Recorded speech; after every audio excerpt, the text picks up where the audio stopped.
अस्सलाम वालेकुम। कैसे हैं आप सब? उम्मीद है सब खैरियत से होंगे। मैं भी बिल्कुल ठीक ठाक हूँ।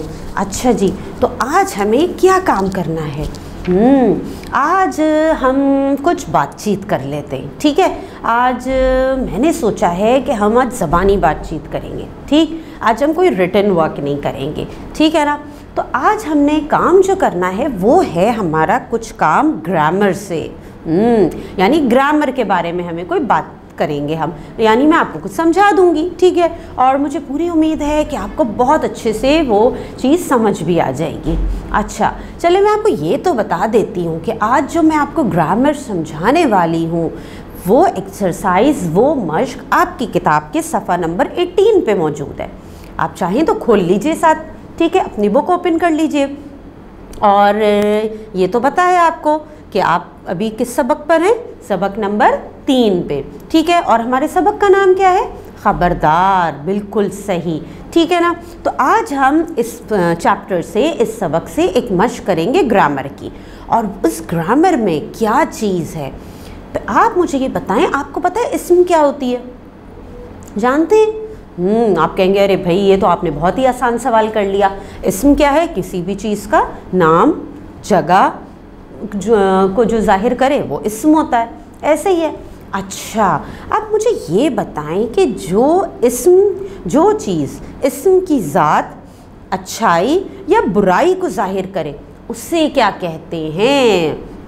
इस्म तो पता था आपको, आपने कहा ये तो बहुत ही आसान पूछा है। अब ये तो बताएं कि जो चीज़ इस्म की ज़ात की अच्छाई या बुराई, बड़ाई, छोटाई को जाहिर करे वो क्या होता है भाई? इसे क्या कहते हैं? सिफ्त कहते हैं, बिल्कुल ठीक, यानी सिफ्त कहलाती है, ठीक है ना। अच्छा, यानी इस्म है हमारे पास क्या है? अहमद, ठीक है। अब अहमद की सिफ्त क्या है बताइए ज़रा। अहमद की सिफ्त है सच्चा, ठीक है। ये चले एक सिफ्त हो गई अहमद की। अच्छा, अगर मैं कहूँ लड़का एक इस्म है और इसकी सिफ्त है लंबा, लंबा लड़का, ठीक है। यानी इस्म और इस्म की जो अच्छाई, बुराई, बड़ाई, छोटाई कोई चीज़ बयान करे वो सिफ्त कहलाता है। यही बात हुई ना? सही समझ में आया? चलें ठीक है। अब आपको पता है वो सिफ्त जो इस्म में मुस्तकिल पाई जाए, ठीक है, ऐसी सिफ्त जो इस्म में मुस्तकिल तौर पर पाई जाए उसे हम सिफ्ते ज़ाती कहते हैं। क्या कहते हैं? उसे हम सिफ्ते ज़ाती कहते हैं। जैसे हमने शुरू में कहा था अहमद सच्चा है, अहमद एक सच्चा लड़का है, ठीक है। तो अहमद की जो सच्चाई है ये उसकी सिफ्ते ज़ाती है, ठीक है। समझ में आ गई बात? हमने किस किस चीज़ पे अभी बात की? इस्म पे, ठीक है, वो भी आपको समझ में आ गया। फिर हमने बात की इस्म के साथ सिफ्त पे, ठीक है। फिर हमने सिफ्त के साथ बात की सिफ्ते ज़ाती पे, वो भी आपको समझ में आ गया। चलें, अब आप भी सोचिएगा आपके अंदर कौन सी सिफ्ते ज़ाती मौजूद हैं, ठीक है ना। अच्छा, अब आप बताइए कि एक चीज़ और होती है और वो है सिफ्ते निस्बती। सिफ्ते निस्बती वो क्या होता है भाई? सिफ्ते ज़ाती तो हमने देखा कि ऐसी सिफ्त जो किसी इस्म में मुस्तकिल तौर पे पाई जाए उसे हम सिफ्ते ज़ाती कहते हैं। अब है सिफ्ते निस्बती। सिफ्ते निस्बती क्या है? वो सिफ्त जो किसी शख्स या चीज़ का दूसरे शख्स या चीज़ के साथ ताल्लुक़ ज़ाहिर करे, वो सिफ्ते निस्बती कहलाता है।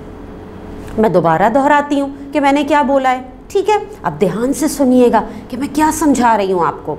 मैंने आपसे कहा कि वो सिफ्त जो किसी शख्स या चीज़ का दूसरे शख्स या चीज़ के साथ ताल्लुक़ ज़ाहिर करे सिफ्ते निस्बती कहलाते हैं, यानी रिलेशन ज़ाहिर करे, ठीक है, वो होता है सिफ्ते निस्बती। अब आई बात समझ में आपके कि सिफ्ते निस्बती क्या होता है। अब आपकी यहाँ किताब में भी लिखा है, क्या लिखा है? इस्म और सिफ्त का ताल्लुक़, ठीक है। किताब में देखते जाइए साथ साथ कि आपकी किताब में क्या लिखा है यहाँ पे। इसको भी हम पढ़ते हैं और फिर इसको भी समझते हैं कि ये हमें क्या समझा रहे हैं। तो चलें किताब में देख लेते हैं कि किताब में क्या मौजूद है। यहाँ लिखा है सिफ्ते निस्बती। ठीक, इस्म और सिफ्त का ताल्लुक। अच्छा जी बच्चों, आपको मालूम है इस्म किसे कहते हैं? और हर इस्म की कोई ना कोई खासियत होती है जिसे सिफ्त कहते हैं या सिफ्ते ज़ाती कहते हैं। कुछ सिफ़ात इस्म के ताल्लुक से बनती हैं जिसे सिफ्ते निस्बती कहते हैं। जैसे पाकिस्तान से ताल्लुक़ रखने वाले पाकिस्तानी कहलाते हैं, चीन से ताल्लुक़ रखने वाले चीनी कहलाते हैं। ठीक है, तो ये होता है सिफ्ते निस्बती। अब और मिसालें सोचिए ज़रा सिफ्ते निस्बती की क्या होगा भाई। और अगर मैं सोचूं तो सऊदीया में रहने वाले सऊदी कहलाते हैं, और बांग्लादेश में बंगाल में रहने वाले बंगाली कहलाते हैं। ऐसे ही है ना। अच्छा, तो ये आपको समझ में आई सिफ्ते निस्बती क्या होती है? मुकम्मल तौर पे पूरी तरह अच्छे से समझा आपने, कोई मुश्किल नहीं है। अगर समझ ना भी आए तो आप इस रिकॉर्डिंग को बार बार भी देख सकते हैं, और जो लिखा है जब आप इसे अच्छे से पढ़ेंगे तो आपको ये चीज़ और अच्छे से समझ में आ जाएगी कि सिफ्ते निस्बती है क्या। मैं आखिर में एक दफ़ा और दोहरा देती हूँ कि सिफ्ते निस्बती किसे कहते हैं, ताकि आपको और अच्छे से समझ में आ जाए। तो जनाब, सिफ्ते निस्बती क्या है? वो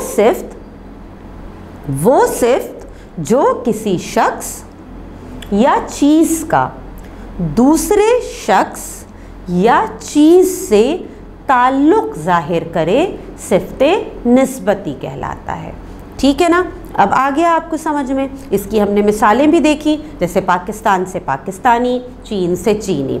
समझ में आ गई चीज़? शाबाश। अब आपने पता है क्या काम करना है? आपने एक छोटा सा काम करना है, वो ये कि आपके हिसाब से आपने जो समझा है सिफ्ते निस्बती किसे कहते हैं, आप एक वॉइस रिकॉर्डिंग बनाइएगा।